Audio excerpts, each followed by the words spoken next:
नमस्कार, बहुत बहुत स्वागत है आपका इनसाइडर लाइव में और मैं हूं आपके साथ में नेहा। झारखंड में राज्यपाल और सरकार के बीच पहले से ही खींचतान चल रही है। अब नए राज्यपाल के आने के बाद भी यह सिलसिला जारी है। इस बीच खींचतान में स्पीकर रविंद्रनाथ महतो भी कूद पड़े हैं। उन्होंने राजभवन को बीजेपी के इशारे पर काम करने का आरोप लगाया है। वहीं उनके बाद जेएमएम के वरिष्ठ नेता सुप्रियो भट्टाचार्य ने भी राज्यपाल पर निशाना साधा है। उनका कहना है कि राज्यपाल राधाकृष्णन भाजपा के केंद्रीय और प्रदेश के नेताओं का काम कर रहे हैं। राज्यपाल राज्य सरकार को उचित परामर्श देने के बदले केवल केंद्र सरकार की योजनाओं का प्रचार कर रहे हैं।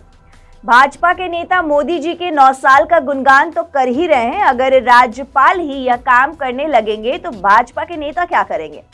उन्होंने कहा कि जिलों के दौरे में राज्यपाल कहीं भी सर्वजन pension, old pension scheme, Savitribai Phule योजना आदि की सफलता का जिक्र नहीं करते। वह तो केवल नल जल योजना, उज्ज्वला जैसी योजनाओं का बखान कर रहे हैं। उन्होंने कहा कि राज्य सरकार राज्य को ट्रैक पर लाने में लगी है। इस क्रम में अगर इसे डिस्टर्ब करने का प्रयास हुआ तो उसका करारा जवाब देंगे। उन्होंने हाल ही में एक जनसभा को संबोधित करते हुए राजभवन पर निशाना साधा था, जिसमें उन्होंने राजभवन पर परोक्ष रूप से बीजेपी के इशारों पर काम करने का आरोप लगाया और राज्य सरकार के से परामर्श लेकर उनको अपनी बात रखनी है। मंत्रिमंडल का जो परामर्श होगा, माननीय राज्यपाल जी उन बातों को कहेंगे। 24-25 का जो वित्तीय वर्ष होगा, उसके बजट के पूर्व जो अभिभाषण होगा माननीय राज्यपाल महोदय, उसमें वो मंत्रिमंडल के परामर्श से अगले वित्तीय वर्ष की दिशा और दशा का चित्रण करेंगे। यही सब तो काम है। एक नया ट्रेंड शुरू हो गया। 20 जून को हम लोगों ने देखा पश्चिम बंगाल स्थापना दिवस। पश्चिम बंगाल के माननीय मुख्यमंत्री ने कहा कि वहां के राज्यपाल के विषय में कि हम उस राज्य के मुख्यमंत्री हैं, हम ही को नहीं मालूम। और राज्यपाल स्थापना दिवस मना रहे। यहां गुजरात का भी स्थापना दिवस मन गया, महाराष्ट्र का भी मन गया। ये कौन सा नया तरीका शुरू हुआ कि स्थापना दिवस में उन राज्यों के मनीषियों को याद नहीं किया गया, उनके फोटो नहीं लगाए गए। विधायक है सीपी चचा, उनमें क्या कमी है आप उनको बताइए। संसदीय ज्ञान उनसे किसी के पास ज्यादा नहीं है। वो 5 वर्षों तक स्पीकर रहे, 5 वर्षों तक उनको प्रशासनिक अनुभव है मंत्री रहने का। इतने योग्य व्यक्ति को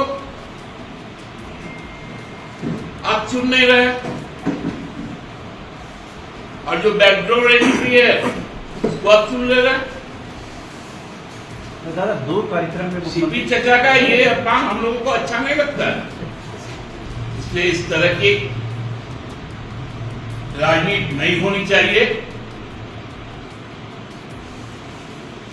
हम इसकी तीव्र समालोचना भी करते हैं।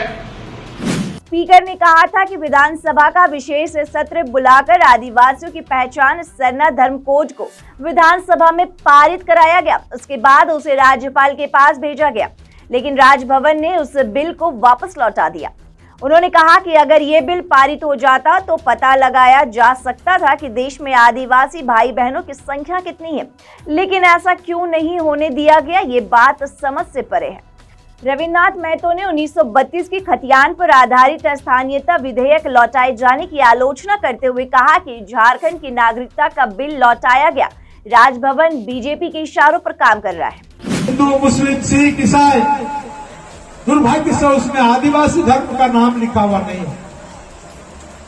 उस आदिवासी कोड का सेंसस के रिपोर्ट में लिखने के लिए ये मुख्यमंत्री शपथ लेने के साथ साथ विधानसभा में विशेष सत्र बुलाने के बाद सेंसस रिपोर्ट में सरना धर्म का कोड हो, ताकि पता चल सके कि पूरा देश में हमारा आदिवासी भाई और बहन का संख्या क्या है, कि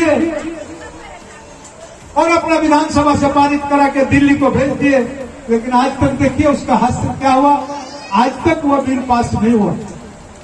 आदरणीय हेमंत सोरेन जी आए, 1932 का खतियान विशेष सत्र बुला करके राजभवन भेजने का काम किया।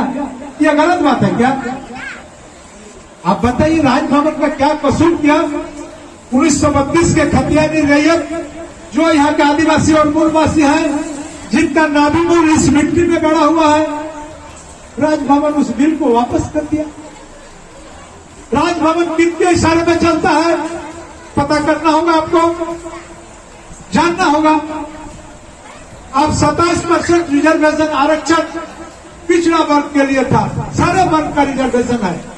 आदिवासी भाई बहन के लिए है, हमारे हरिजन भाई बहन के लिए है, पिछड़ा वर्ग के लिए भी है, सवर्ण जो गरीब है आर्थिक रूप से, जिसको EWS बोलता है, उनके लिए भी 10% है, और पिछड़े वर्ग के लिए भी 27% था। इसको हटा करके कम कर देना, और यही हेमंत सोरेन का सरकार इसको पुनः 27% करके राजभवन भेजना, और राजभवन फिर से इस बिल को वापस कर देना।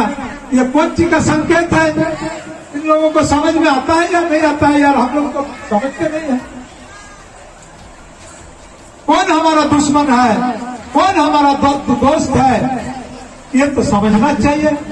ऐसे ही और तमाम अपडेट्स के लिए आप हमारे साथ जुड़े रहें और देखते रहें इनसाइडर लाइव। वीडियो देखने के लिए लाइक करें, सब्सक्राइब करें, साथ ही बेल आइकन दबाना न भूलें।